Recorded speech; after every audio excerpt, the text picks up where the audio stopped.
unazidi kujitia nguvu, na utazidi kujua katikati ya maombi haya kuna vitu vingi vinaanguka, kuna maadui wengi wanaanguka, kuna watesi wengi wanaanguka, lakini kuna vita vingi unavyovercome, kuna vita vingi unavishinda, kuna uharibifu mwingi unaushinda, kuna maadui wa asili wengi wanapigwa, wengi wanasambaratishwa, wengi wanaangamizwa. Ni kwa sababu tu wewe huna jicho la kuona, lakini kama Mungu akikufunulia macho utashangaa. Maadui wa siri unaokula nao, unaovaa nao, unaokaa nao, unaowaeleza siri zako, unaowaeleza mambo yako, wanazidi kunyong'onyea. Sema mtazidi kunyong'onyea. Sema mtazidi kunyong'onyea. Mtazidi kunyong'onyea. Mtanyong'onyea mpaka mfe. Mtanyong'onyea mpaka mfe. Sema mtanyong'onyea mpaka mfe. Maadui zangu wa siri, maadui wote wa siri, mtanyong'onyea mpaka mfe, katika jina la Yesu. Hebu mpigie Yesu makofi mazuri. Hebu mshangilie Yesu kwa kushinda. Sasa tuko kwenye pointi ya pili wiki hii tuko kwenye section number 2. Wiki iliyopita tulikuwa kwenye section number 1 ambayo ni toba, shukrani pamoja na kuwakfu, ambapo unaweza ukafuatilia wewe ambaye ni mgeni, ukaenda kwenye YouTube yetu, unaandika to Tent of Refuge Church of All Nations, au ukienda kwenye Hema la Makimbilio Tanzania utakuta pale Facebook, utafuatilia vizuri. Ilikuwa ni ibada very powerful na kuna mafundisho mengi sana pale, mengi sana. Hata kama ni mfungo ukiisha, basi unaweza ukawa unafuatilia wakati unaendelea na mifungo mingine. Kwa hiyo utaendelea kusikiliza na kusikiliza. Na wewe ambao unatufuatilia, nenda pale YouTube. Utakutana na mafundisho mazuri. Sasa tunaingia tena season number 2, ambao season number 2 tulianza jana. Ni maombi ya vita, ni maombi ya vita. Na jana nilielezea kidogo juu ya maombi ya vita. Lakini kwa nini tunaomba maombi ya vita? Kwa nini tunaomba maombi ya vita? Maombi ya vita ni maombi ya mapambano, ni maombi ya kupigana. Ni maombi ya vita kama inavyoitwa vita. Na maombi haya ni muhimu sana, hasa kwa mtoto wa Mungu, kwa sababu kwanza unavyookoka wewe ni mwanajeshi. Wewe ni mwanajeshi katika Kristo. Wewe ni mwanajeshi. Na unapokuwa mwanajeshi, hakunaga askari asiyepigana vita. Lakini Biblia anasema amekufanya kuwa mfalme na kuhani. Sasa hakuna mfalme ambaye hapigani vita. Kila mfalme lazima awe ana vita. Kwa sababu kukalia kiti cha ufalme si rahisi, ni vita. Kwa hiyo kwa nini unakutana na vita na umeokoka? Ni kwa sababu wewe ni mwanajeshi, lakini kwa sababu umewekwa kuwa mfalme. Hakuna mfalme legelege. Hakuna mfalme legelege. Kila mfalme lazima awe na himaya yake na ajue kupigana vita. Bwana Yesu asifiwe. Bwana Yesu asifiwe. Kwa hiyo kama Mungu ametupa kuwa wafalme na makuhani, kwa hiyo lazima tupigane vita. Kwa nini vita inakuja kwako? Kwa sababu una vita vya kupigana. Kwa nini vita inakuja kwako? Kwa sababu una vitu vya kupigania. Kwa nini vita inakuja kwako? Kwa sababu wewe ni mfalme. Bwana Yesu asifiwe. Ndio maana ukijiona pia huna vita, jiulize mara mbili. Ukijiona hauna vita, jikague vizuri. Inawezekana hauko sawa. Ukijiona we mambo yako tu yanaenda kama utelezi, jiulize mara mbili. Hivi mimi niko hai au nimekufa? Lakini ukiwa hai, lazima vita iwepo. Ila ukiwa umekufa, hamnaga vita. Ndio maana wanaolia vita imekuwa kali na washangaa. Maana ina maana unajifikiri wewe umekufa, ndio maana unalia. Unajifikiri umeshazikwa, ndio maana unalia kwamba vita ni kali. Lakini ukiwa hai utajua kabisa lazima nipigane vita. Maana sio unapata vita mahali unaanza kukimbia. Unakimbia unaenda wapi? Tulia hapo. Maana ukikimbia umeshindwa vita. Tulia hapo. Inawezekana ni Mungu anaipitisha hiyo vita. Anapitisha hilo jaribu. Anawapitisha hao wachawi. Umesikia hapo anasema tunazuia watu kuja. lakini tunashindwa kwa sababu wewe moyo hauumii, ili tuwavute watu, ili watu wanapoacha kuja kanisani tukuumize moyo, alafu uwe wa kwetu. Maana utakasirika, utasema sihudumii watu wawili, sihudumii watu watatu, kwa sababu mimi ni nabii, ninaona mimi na nguvu kubwa sana ya Mungu, kwa hiyo sihudumii mimi kanisani. Watu hawaji leo, siji. Toka fulani nenda kahudumie watu, toka fulani nenda kahudumie watu.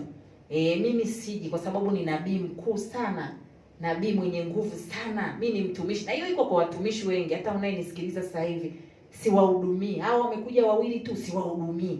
Wamekuja watatu, siwahudumii. Kumbe wachawi wamezuia ili kwenda kushtaki kwa Mungu kwamba sasa tumewazuia watu. Unamuona nabii wako, unamuona mtumishi wako, unaona viwango vyake, unamuona anavyojiweka, unamuona. Baada ya muda unapoteza kile kitu kwa sababu hukutulia.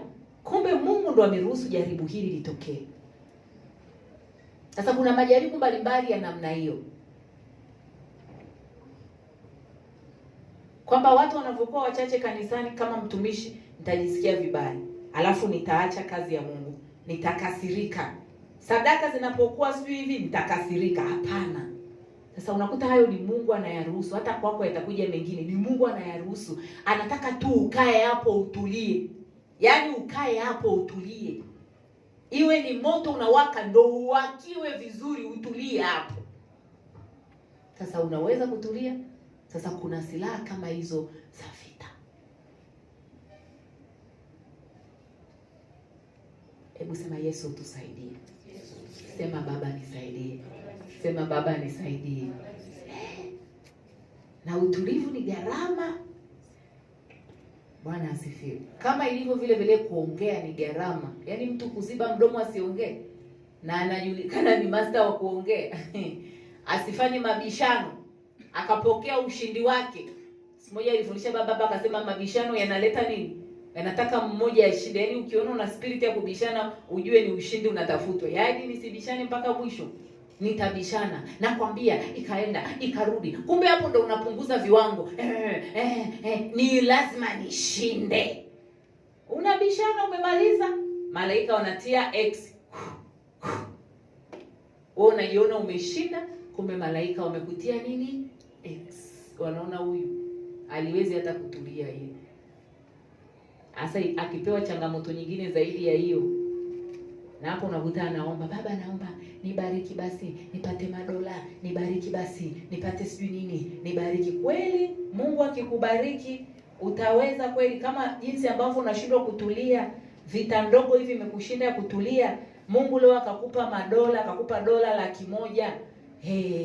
Kweli kweli kweli.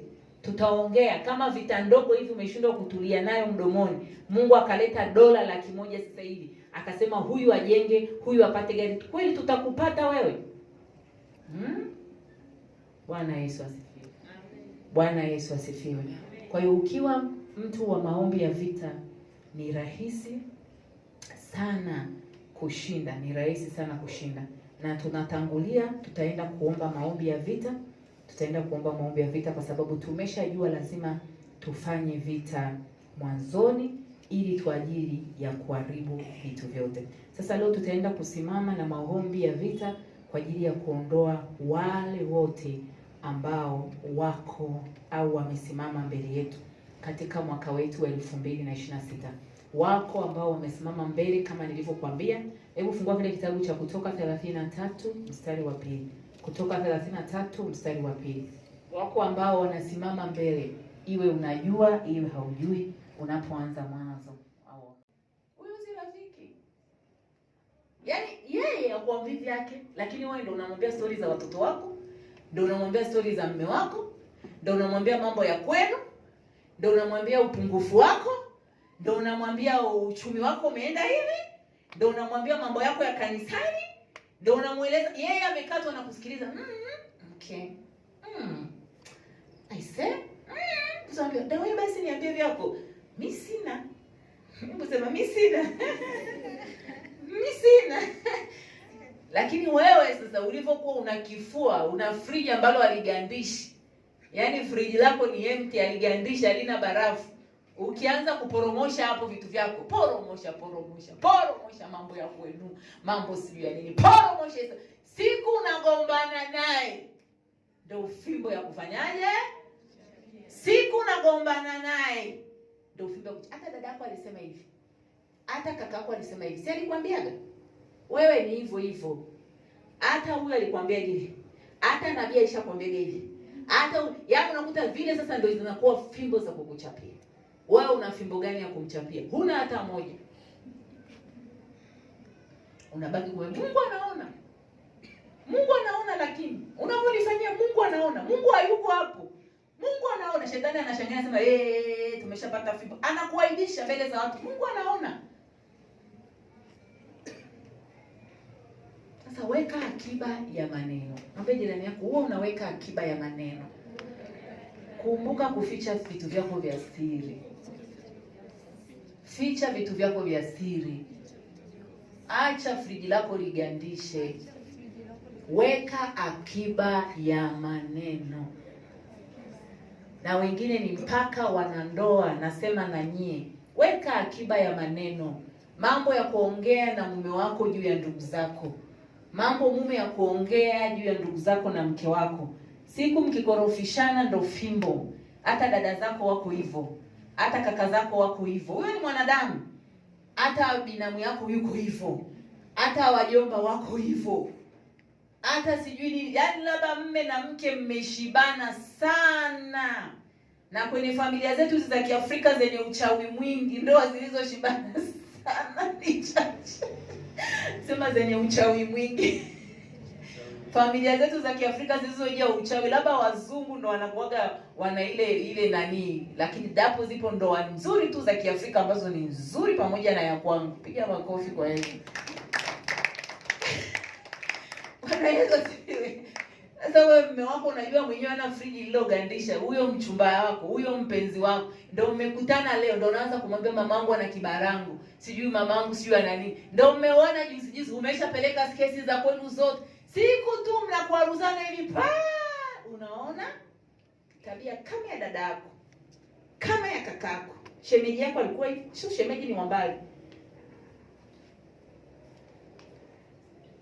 Sasa ukiwa mtu wa maombi ya vita, utaweka akiba. Utaanika uchi wote wa kwenu. Maana kuna uchi nyingi kwenye hizi familia zetu za Kiafrika. Kuna uchi.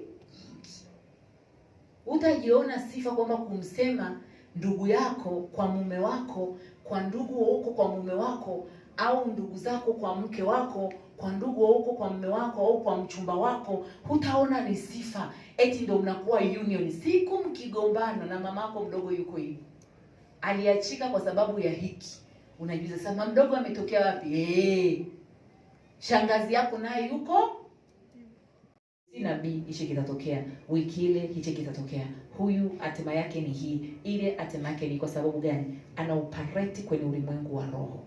Kwa hiyo ulimwengu wa roho unaelewa kabisa mwaka wa huyu utakuwaje, mwezi wa huyu wa pili itakuwaje, mwezi wa 3 tumeshatega toyo ya kumuua, mwezi wa 4 tumeshachora cycle ya kummaliza, mwezi wa 6 tutamlipulia nyumba ndani, mwezi wa 12 kabla hajavuka tutamuua na gari kule, tutampa safari ya kwenda nje, atanguka na ndege. Miezi hii inakuaje? Miezi tutakamata uchumi wake, miezi inayokuja tutaharibu kila kitu. Kwa hiyo tunapofanya maombi ya vita, yanatusaidia kutangulia mbele kwenye ulimwengu wa roho na kutangua vile vitu kabla havijatokea.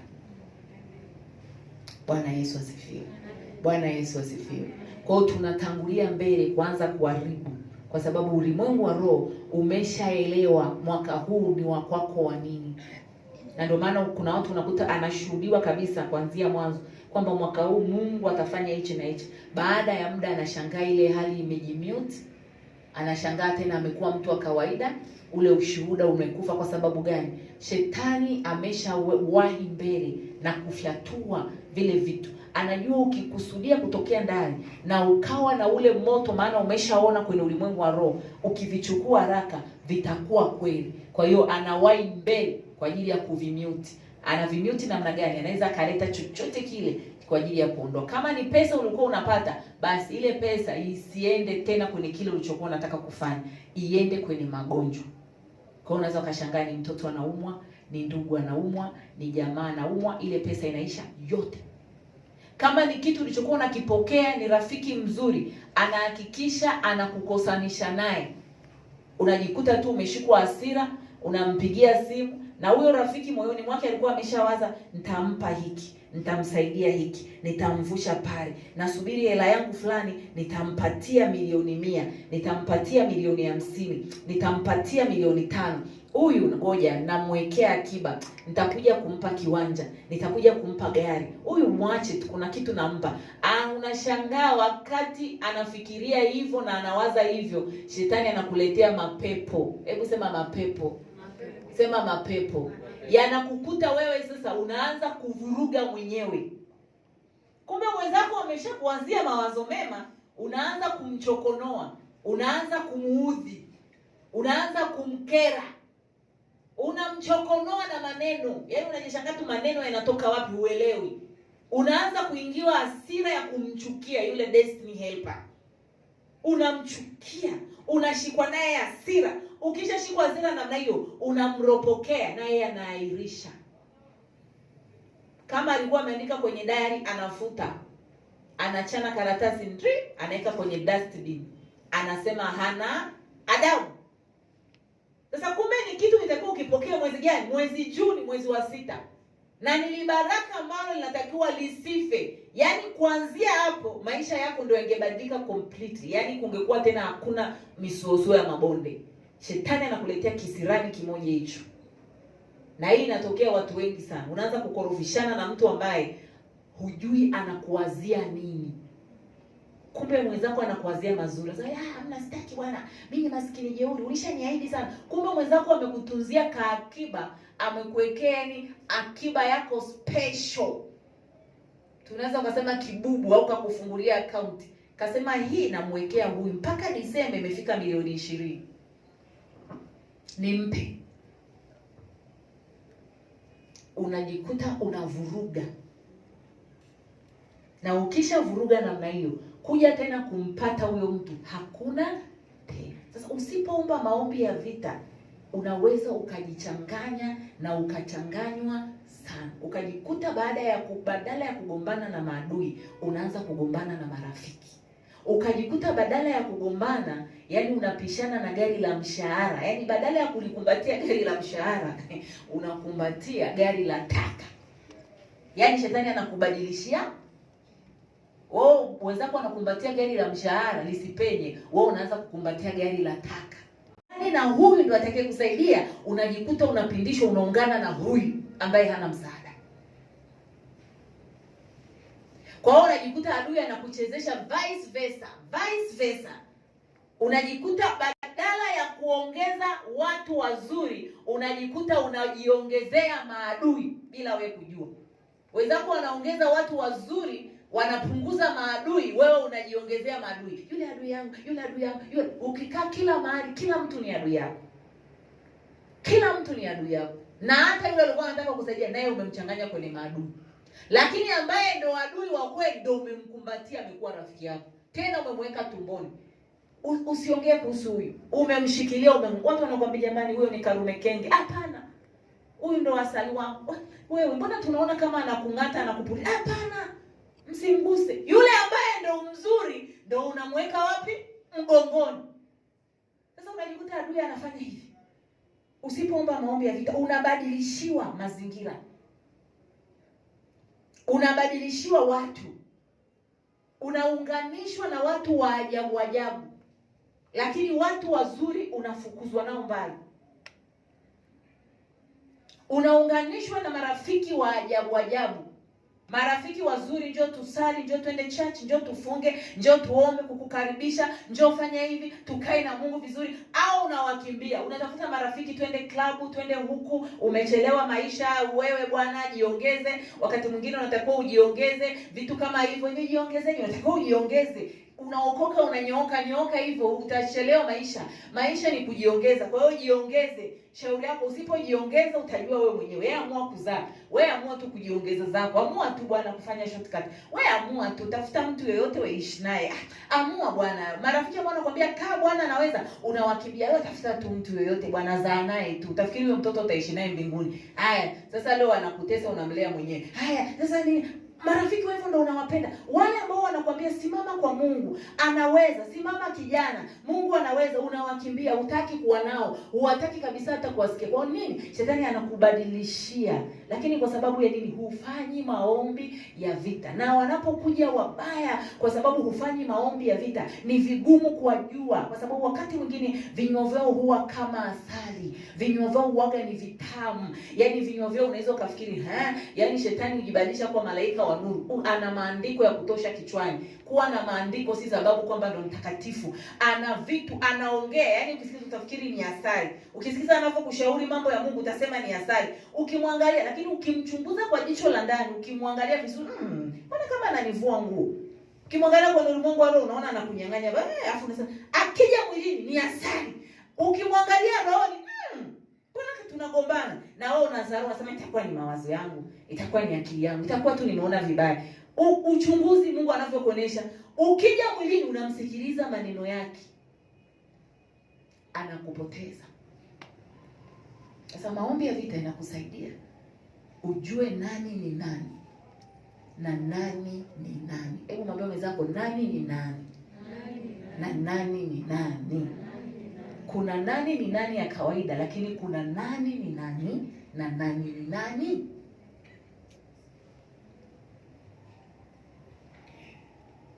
Sasa miaka yote umeambatana na watu wasio, na wale walio umewatupa kama maadui, lakini wale wasio ndio umewakumbatia, na wanakukausha, wanakausha nyota yako, wanakunyonya energy, wanakunyonya nguvu. Na dalili ya kutaka kujua nani ni nani na nani ni nani, energy unanyonywa, unaanza kupauka. Ulikuwa unang'aa, unaungana tu na mtu unajishangaa unaanza kupauka. Kule yale mafuta yako uliokuwa una shine ushaini tena. Afu unasema huyu ndo rafiki yangu jamani, lakini mbona napauka? Mbona kabla sijaungana naye nilikuwa na shine? Kushaini kwangu kumeenda wapi? Unaanza kupauka kiroho, kupauka kimwili, kupauka kiufahamu, kupauka kwenye kila kitu. Na chochote kilicho hai lazima kiwe na vita. Hakuna kilicho hai kisichokuwa na vita. Sasa unapoanza mwaka wako divine intervention, Mungu ingilia kati, lazima vita. Yaani tulivyoshangilia, yaani tayari umeshatangaza vita. Kwa sababu kuna mashetani yalitaka ufe 2025 kule. Yalitaka Disemba usifike. Na unaona unasikia wengine ikiofanyia deliverance, alitakiwa asivuke mwaka huu. Amevukaje? Ina maana kuna mashetani yalishahakikisha, yalishakutengenezea mazingira ya kwamba mwaka huu usiwepo. Yaani umeingiaje? Yaani tarehe 31 umevukaje? Bwana Yesu asifiwe. Lakini kuna mashetani mengine yameshaona unono ulioko mwaka huu, majibu yako yaliyoko mwaka huu. Wameshaona neno la kinabii la mwaka huu litakupeleka wapi.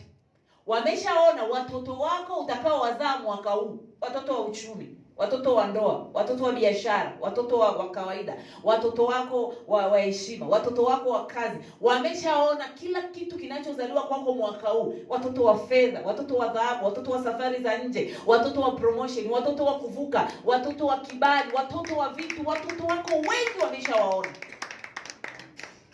Sasa usifikiri kwamba wanavyowaona watakuangalia tu uwachukue tu. Jamani, njoeni na wakusanya.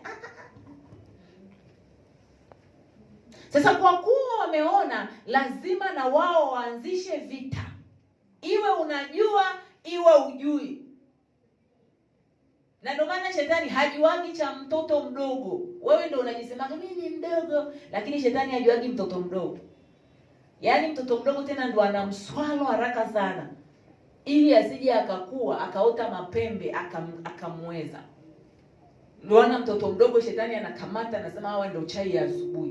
Ndio maana watoto wadogo kuzimu ndio wanaokaangaga, ndio wanaoliwaga breakfast. Lakini watoto wadogo mara nyingi ndio wanaotumikaga kwenye kafara. Tunaambia anatakiwa atimize ufalme wake, apate kafara za watoto wadogo 9, watoto wachanga. Ndio wanaotumika kutengeneza kafara mara nyingi. Sasa ni kwa sababu gani? Anakuwahi ukiwa mdogo. Wewe ndio unaojihurumia kwamba ni mtoto mdogo, lakini kwa ufalme wa giza anapiganaga vita shetani na watoto wadogo. Na wachawi wanapendaga sana watoto wadogo. Wanapenda sana watoto ambao hawajakuwa. Na ndio maana chochote kinachoanza wanakishambulia haraka ili ukate tamaa kwa sababu bado ni kidogo. Unavyoanza kwenye wokovu wanakushambulia haraka. Unavyoanza kwenye kitu ambacho Mungu amekuitia kama assignment wanashambulia haraka. Unavyoanza huduma wanashambulia haraka. Ili nini? Waikamate ikiwa bado ni mtoto mdogo. Kwa hiyo shetani hana cha kusema kwamba anapigana na wewe ukiwa mkubwa.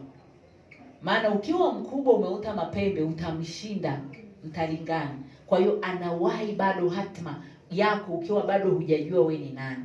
Anaanza kupigana bado hujajua we ni nani. Anapigana mwaka huu mwanzoni kabla hujajua vilivyoko katika mwaka huu. Maana mwaka bado ni mchanga. Kwa hiyo anaanza kukupiga, anaanza kuupiga huu mwaka. Anaanza kukutolea baraka zako, kukatisha tamaa mapema, ili sasa usije ukapata vile ambavyo viko katika mwaka huu. Januari ukishalazwa chini, ina maana Februari uwezi anamalizia kukulaza chini. Februari akishakulaza chini, March umeshakwisha. Ina maana vitu ambavyo viko Mei huwezi kuvipokea. Maana huku Januari umeshalazwa chini. Bado mtoto mdogo, bado mwaka ni mchanga. Kwa hiyo maombi ya vita ni very important. Hasa tunavyoanza lango la mwaka kama Januari kama hii.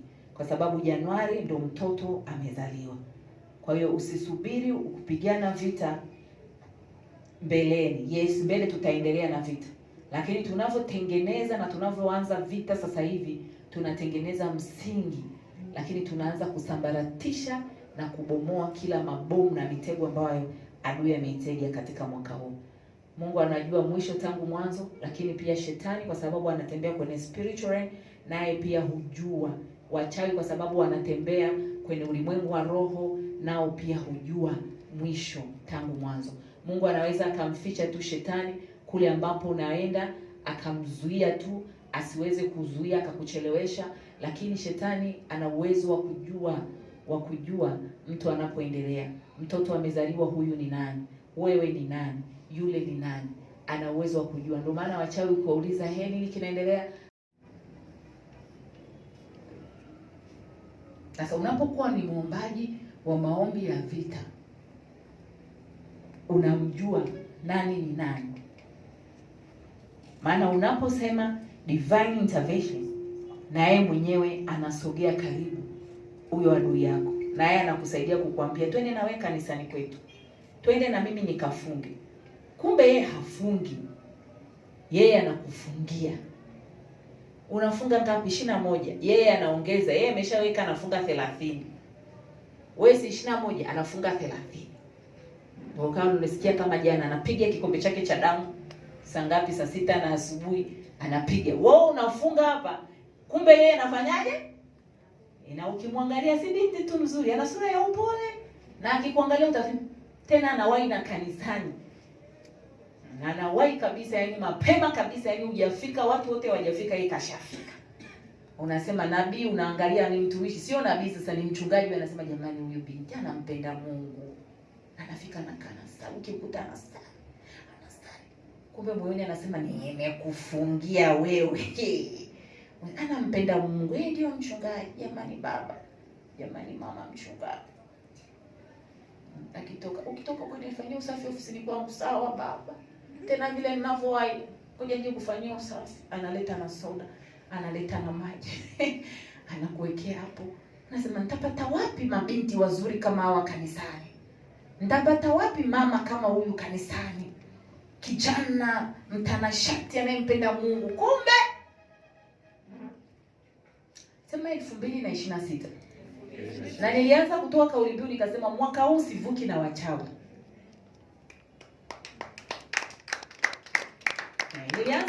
na nafikiri mmeshaanza kuona. Maana sitaki nani ni nani na nani ni imetosha. Kuvumilivu umefanyaje? Na ambaye anaona anataka kujumuika nao kuwafuata inaruhusiwa. Wewe wafuate tu nyuma. Sema tu wanaacha tu niwafuate, ni marafiki zangu. Wafuate. Sina uvizuizi, mfuate. Lakini nilisema sivuki na wachawi. Kwa sababu imetosha uvumilivu. Hamwezi kuwapausha watu nikiwa tena naangalia. Yaani mwaka wenu ulikuwa ni 2025. Lakini kwanza sasa hivi watakiona.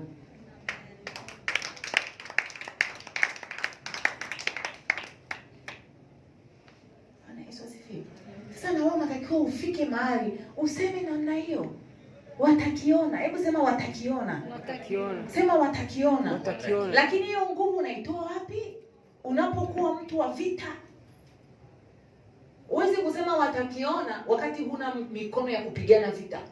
Watakuonyesha. Ndio maana unakuwa na mtu unashindwa kumfukuza kwenye maisha yako. Yaani ni rafiki tu lakini anakushinda unashindwa kumfukuza. Yes, kwa sababu gani? Ameshaikamata mikono yako ya vita. Amekushika mikono ya vita. Unaona unakuwa na mtu ni house girl, sijui ni nani, unashindwa kumfukuza. Yaani kuna watu wananipigia mama nisaidie kumfukuza. Hawezi. Kwa nini? Kashamlisha vitu, kakamata mikono ya vita. Kwa hiyo yeye ndo kusema. Huyo rafiki ameshashika mikono ya vita. Huwezi na kupigana. Ndio maana unapata shida kumfukuza. Wakati urafiki ni kwa uchaguzi, lakini unajikuta sasa umeshamuingiza mahali ambapo huwezi tena kumfukuza. Na amesha kukamata mikono yako ya vita, amekuweza. Maana si mtu tena wa vita wewe. Umeshawezwa. Kwa hiyo huwezi kumuondoa kwenye maisha yako, anazidi tu kukunyonya. Ukishaona namna hiyo, jua ni hatari kubwa sana. Unaajiri mtu, unashindwa kumfukuza. Ofisini hapo unakuta bosi anasema, "Jamani, siwezi kumfukuza fulani. Nisaidieni jamani." Kashakuweza.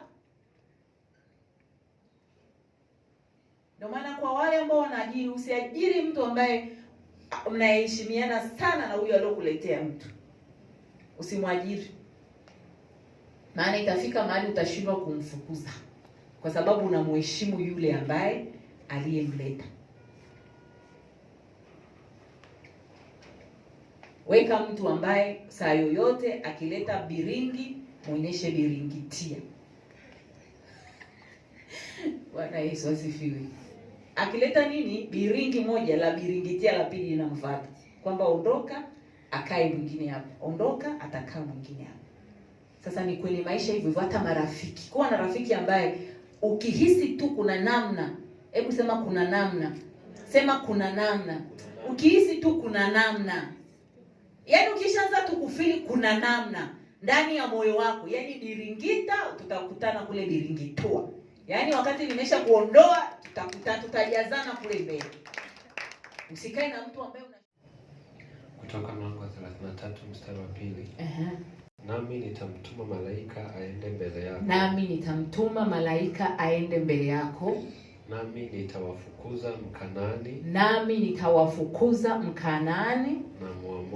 Na Mwamori. Na Mhiti. Na Mhiti. Na Mperizi. Na Mperizi. Na Mhivi. Na Mhivi. Na Myebusi. Na Myebusi. Sasa makabila yote haya yana maana.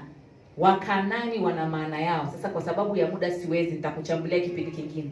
Wahiti nao wana maana yao. Waperizi nao wana maana yao. Hawa ni maadui ambao wanakuwa kwa namna ya tofauti. Mkanani hayuko kama Mperizi, Muhiti hayuko kama Mkanani. Yaani ni maadui ambao wanabadilisha staili tofauti tofauti, kama vile walivyokuja maadui kwako. Wana staili zao tofauti, hawafanani. Biblia inasema nitamtuma malaika aende mbele yako. Maana ni lazima malaika atangulie mbele ili kukuondolea. Atangulie mwezi wa kwanza, mwezi wa pili, wa tatu, wa nne, awaondoe. Kwa sababu hawa wote maadui, kila adui ana namna yake kufanya kazi. Kila adui ana namna yake kukushikilia. Ndio maana adui hawi mmoja. Maadui wanaweza wakawa ni maadui. Adui hawi mmoja. Adui wanaweza wakawa ni maadui. Ina maana ni wengi. Wanaweza wakaamua kushikiliana, wakashikana, wakaungana mikono, wakaamua kukukamata. Bwana Yesu asifiwe. Kwa hiyo tunapoanza mwaka, wako hawa wanasimama kidete kabisa kuhakikisha kwamba wanakaa kukuzuia, wanakaa kuzuia hatima yako, wanakaa kuzuia neema yako, wanakaa kuzuia mifungo yako, wanakaa kuzuia ujasiri wako, wanakaa mbele kuzuia ndoa, wanakaa mbele kuzuia huduma, wanakaa mbele yako. Hebu sema Baba katika jina la Yesu. Simama, sema Baba katika jina la Yesu. Sema Baba katika jina la Yesu. Baba katika jina la Yesu. Baba katika jina la Yesu. Asante kwa uaminifu wako. Asante kwa jioni hii ya leo. Asante kwa neema yako tena. Asante kwa uzuri wako tena. Bwana Yesu. Bwana Yesu.